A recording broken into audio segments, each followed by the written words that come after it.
All right. Hi, Aya Khalil. Thanks for joining us. Hi, thank you so much for having me today. I guess first and foremost, how are you doing? Where are you zooming from? Not zooming, but where are you streaming in from? Yeah, I'm doing pretty well. I am here from Northwest Ohio.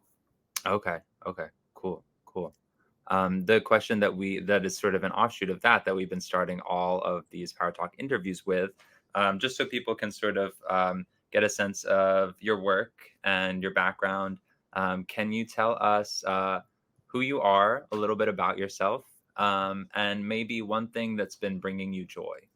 And I've been giving people the option if they don't feel like talking about joy, they can talk about like what's sustaining them, what's grounding them.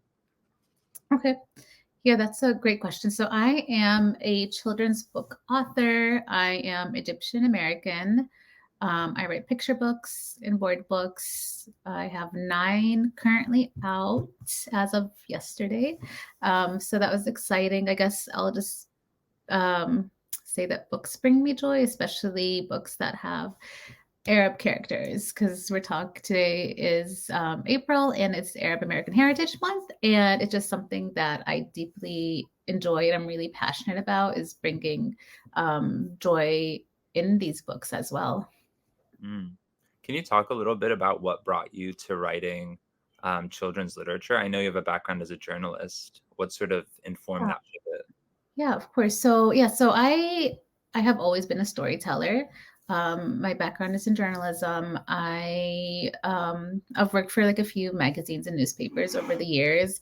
And then when I started having my own kids a few years ago, I just noticed a lack of positive representation in children's books. And I really wanted to change that because I didn't want my kids to, as they were getting older, there were books again with mostly white characters on the covers, especially, and I wanted my kids to see Arab characters and people like them so they could relate to. And so I got into the children's publishing world in about 2020 was my first book when it was published, The Arabic Quilt. And yeah, it's just been doing so amazing, and I'm really grateful for that because it was one of the few first picture books written by Arab by an Arab author, because there were some picture books out there and they weren't written by Arabs. They were written by white people and it wasn't authentic, obviously, because we want to write our own stories. So I've been writing picture books and board books ever since then. And I'm really, really grateful for that. Mm. Are you saying that there were books about Arab or Arab Americans, but by people who weren't of Arab background? There still are nowadays, but now kind of the industry has shifted a little bit from that because they now realize that it's more important to hear from Arabs themselves, and they call it own voices stories. So I'm an Arab. I'm gonna write books that have Arab characters, obviously, and that's just something that's been slightly increasing lately. We're still very underrepresented, unfortunately, in Mm. the industry. I think we're less than 1% for sure. It's maybe like 0.7% of representation of Arab American representation. Mhm, mhm. Yeah, yeah. Well, I know I personally am grateful for folks like yourself telling your own stories, for that reason, we need to hear them. Um, and I guess on that note, we live in a time of, like, such censorship, and I know that, the, uh, the Arabic quilt was banned, for a brief period in one place in the US, is that right? Yes, it was banned in Pennsylvania, actually, at a district there for a couple of weeks or months, I believe. And then it was really silly. The district just banned a bunch of, they found like a list of diverse books, and my book was on there. They didn't even read the book. So they're like, okay, well, we're not gonna put these books on the shelves. We gotta like investigate them a little bit more. And then students protested, and thankfully it was reversed. The ban Mhm. was reversed on that book. But there's still a lot of censorship happening nowadays, unfortunately. Yeah. What do you think is the potential of literature and storytelling more broadly? in response to censorship? Like, yeah, what are the possibilities of that?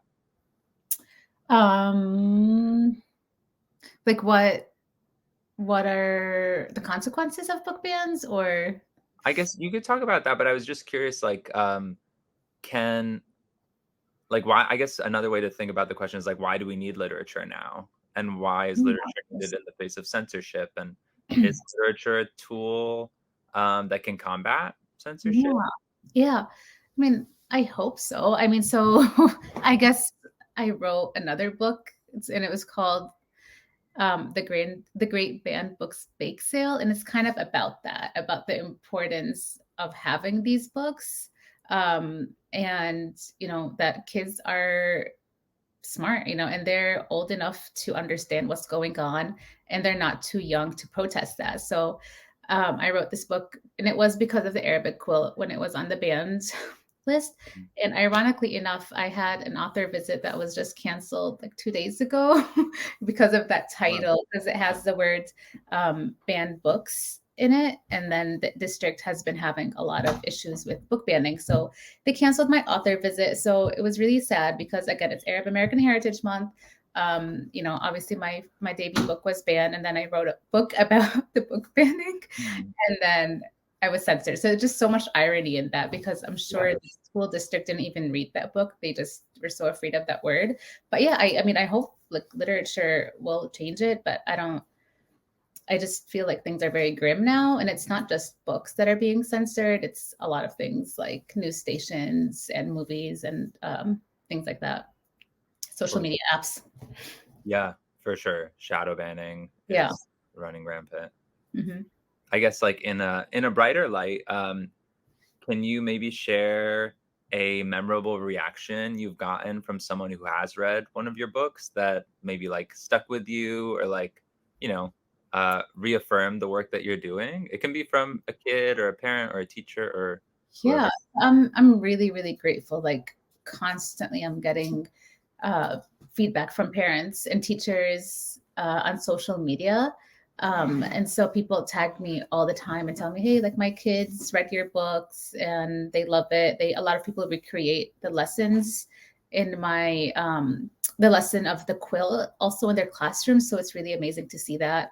Also, there's just too many to list, but locally I did an author visit last year locally, and then my main character, her name is Kenzie, and there was a girl, her name was Kenzie. And so I met her also just a few days ago randomly at an event. And she's like, I will never forget when you read that book and the character, her name was Kenzie, and that memory. And she told me, she's like, this is going to always stick in my head forever because it's just that representation. So it was a really great feeling.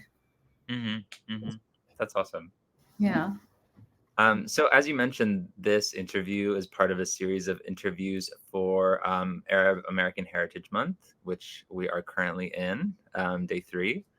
Uh, I'm wondering maybe we can like pivot towards that and maybe with the question that I've been asking a few people, which is what is on your mind this Arab American Heritage Month, and what do you think needs to be on other people's minds?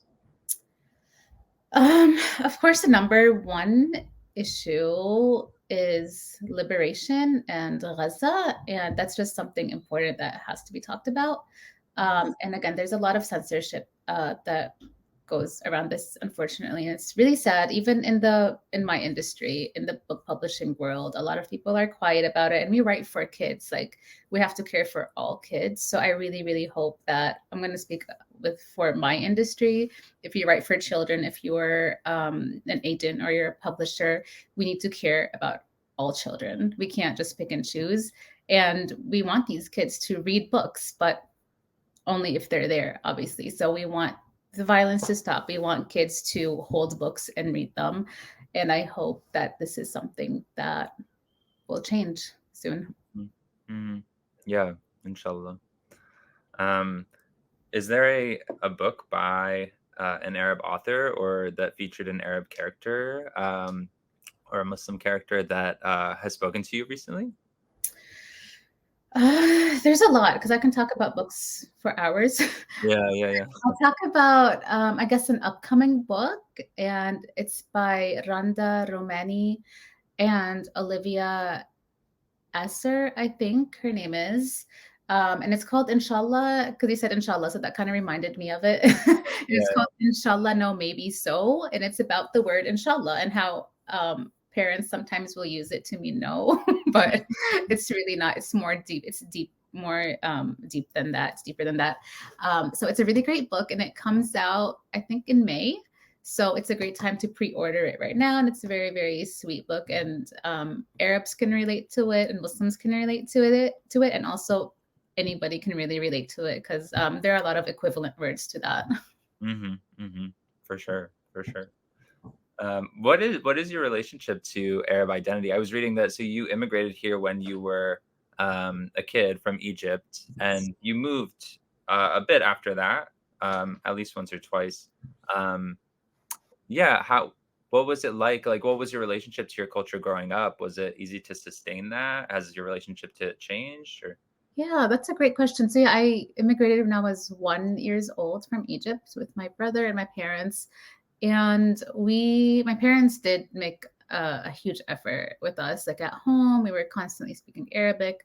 And then they would make us travel to Egypt in the summers, and we would spend the whole summer there. So that was always great to be immersed in the culture for 2.5 months and just talk to everybody in Arabic and eat obviously really good food for the whole summer. And so, yeah, we were always really, really involved. And I'm really grateful for that. And it's something that I hope to do with my kids because they were born here. And then we do try to take them to Egypt every few years.